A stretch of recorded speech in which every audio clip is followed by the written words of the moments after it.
দত্ত বাবু কাটাইছে কি তো হইছে?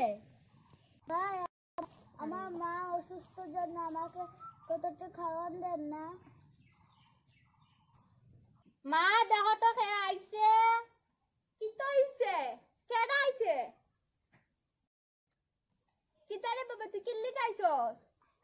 আমার মা অসুস্থ দেখে আমার কতটা খাওয়ান দেন না, আমার বাবু কামড় দিতে পারে না। মাসি তোমার কি তো হইছে?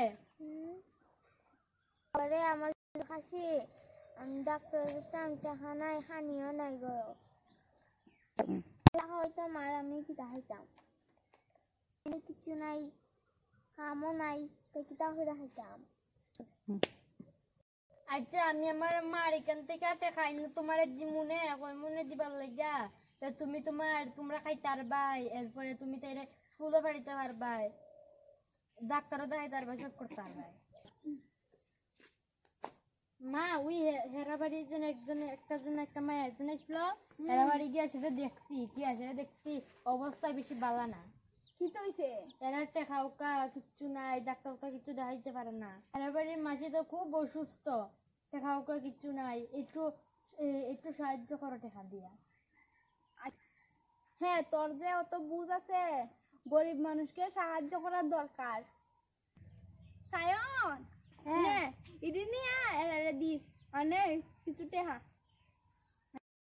ইয়ো পারলে তোর মাসি রে ডাক্তার দেখায় বাইক নিয়ে দিয়েছে আর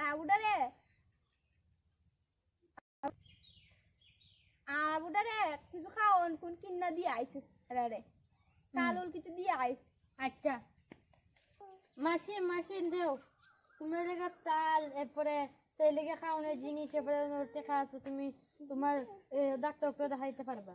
ওইখানে ওষুধ আছে, ওষুধ খাইয়া তুমি ভালো হও। একটা অনেক সাইডও অনেকটি ফল লাইনা দিচ্ছি, তাইলে খাওয়াও। এখানে দেখো চাল আছে, নিয়ে খাইও তোমরা। আচ্ছা রে বাবা, তুই ভালো আছো, ভবিষ্যতে ভালো হইবে।